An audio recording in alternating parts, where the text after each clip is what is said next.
UDF സർക്കാരിൻ്റെ മുഖ്യമന്ത്രി VD. സതീശൻ്റെ കന്നി ബജറ്റ്.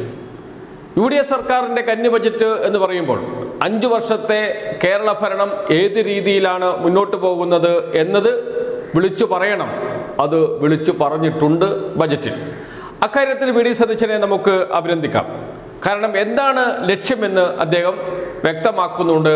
ആദ്യം മുതൽ അവസാനം വരെയുള്ള 1.5 മണിക്കൂർ നീണ്ടുനിന്ന ബജറ്റ് പ്രസംഗത്തിൻ്റെ ആദ്യ ഭാഗം കേരളത്തിൻ്റെ സാമ്പത്തിക പ്രതിസന്ധിയെക്കുറിച്ചാണ്.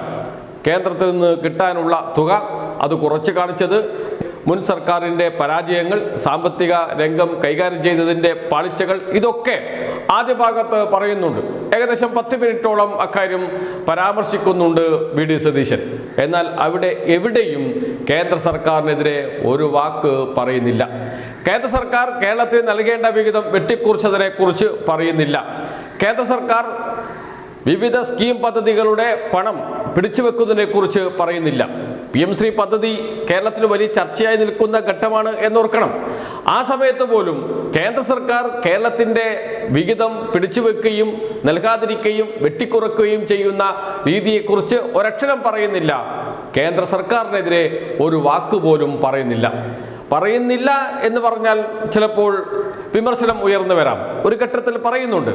അത് അവസാന ഭാഗത്ത് തൊഴിലുറപ്പ് പദ്ധതിയെക്കുറിച്ച് പറയുന്ന ഘട്ടത്തിൽ മാത്രമാണ് പരാമർശിക്കുന്നത്. ആദ്യ ഭാഗത്ത് പറയുന്നേയില്ല. ചെറിയ ഒരു ഭാഗം നമുക്ക് കേൾക്കാം. 2026 ജനുവരിയിൽ അവതരിപ്പിച്ച ബജറ്റിൽ തെറ്റായ അനുമാനത്തിൽ റവന്യൂ ഡെഫിസിറ്റ് ഗ്രാന്റ് 14,137.69 കോടി രൂപ, മറ്റു ഗ്രാൻറ്റുകൾ, കേന്ദ്ര നികുതി വിഹിതം എന്നീ ഇനങ്ങളിലായി ആകെ 20,500 കോടി രൂപ അധികമായാണ് കഴിഞ്ഞ സർക്കാർ കണക്കാക്കിയിരുന്നത്. ഇക്കാരണത്താൽ ഈ സർക്കാർ പുതുക്കിയ ബജറ്റ് അവതരിപ്പിക്കുമ്പോൾ റവന്യൂ ഡെഫിസിറ്റ് ഗ്രാന്റ്, മറ്റു ഗ്രാൻറ്റുകൾ, കേന്ദ്ര നികുതി വിഹിതം എന്നീ ഇനങ്ങളിലായി ആകെ 20,500 കോടി രൂപയുടെ കുറവുണ്ടാകുകയാണ്.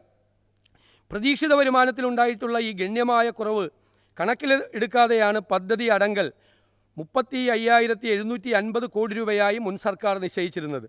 ഈ കുറവ് കണക്കിലെടുക്കുമ്പോൾ യഥാർത്ഥ പദ്ധതി അടങ്കലിൽ ആനുപാതികമായ കുറവുണ്ടാവും. തൊഴിലുറപ്പ് പദ്ധതിയെക്കുറിച്ച് പറയുമ്പോൾ കേന്ദ്ര സർക്കാരിൻ്റെ തെറ്റായ നയത്തിൻ്റെ ഭാഗമായി തൊഴിലുറപ്പ് പദ്ധതിയെ തന്നെ ഇല്ലാതാക്കുന്ന രീതിയിലാണ് സർക്കാർ മുന്നോട്ട് പോകുന്നത് എന്ന് പറഞ്ഞു വെക്കുന്നുണ്ട്. ഉള്ളതുപോലെ പറയണമല്ലോ. മറ്റൊരു പ്രധാനപ്പെട്ട കാര്യമുണ്ട്. കേന്ദ്ര സർക്കാരിൻ്റെ ബജറ്റാണ് കേരള നിയമസഭയിൽ അവതരിപ്പിച്ചത് എന്ന് വേണമെങ്കിൽ പറയാം. കേന്ദ്ര സർക്കാർ എന്താണോ ചെയ്തത് അതെല്ലാം കേരളത്തിൽ ചെയ്യാൻ വി.ഡി.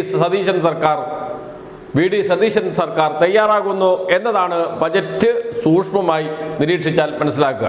അതിലെടുത്തു പറയേണ്ടത് പ്ലാനിംഗ് ബോർഡിനെ കുറിച്ചുള്ള സർക്കാരിൻ്റെ ബജറ്റിലെ പ്രഖ്യാപനം തന്നെയാണ്. പ്ലാനിംഗ് ബോർഡ് ഇനി ഉണ്ടാകില്ല എന്ന് പറയുന്നില്ല. പ്ലാനിംഗ് ബോർഡിനെ തിങ്ക് ടാങ്ക് ഒരു ബോഡിയാക്കി മാറ്റും എന്നാണ്. ഇത് തന്നെയാണ് BJP കേന്ദ്രത്തിൽ പറഞ്ഞത്, നരേന്ദ്രമോദി പറഞ്ഞത്, കേന്ദ്രമന്ത്രി നിർമ്മല സീതാരാമൻ പറഞ്ഞത്.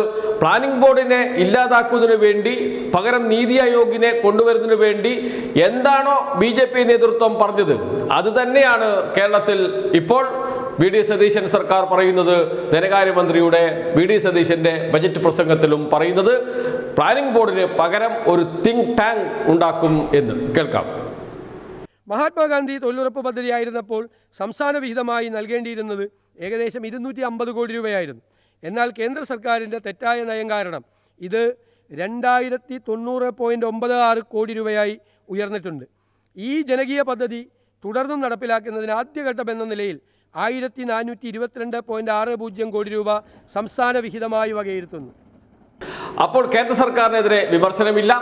കേന്ദ്ര സർക്കാരിൻ്റെ പദ്ധതികൾ മറ്റൊരു രൂപത്തിൽ കേരളത്തിൽ നടപ്പാക്കാൻ ഒരുങ്ങുന്നു. അതോടൊപ്പം പ്ലാനിംഗ് ബോർഡിനെ ഇല്ലാതാക്കുന്നു. എല്ലാം BJPക്ക് വേണ്ടി BJPയുടെ നയങ്ങൾ നടപ്പാക്കുന്ന സർക്കാരായി വി.ഡി. സതീശൻ സർക്കാർ മാറുന്നു എന്നതിൻ്റെ വിളിച്ചു പറയുന്ന ലക്ഷണങ്ങൾ, സൂചനകൾ ഒക്കെ ഈ ബജറ്റ് പ്രസംഗത്തിൽ ഉണ്ട്.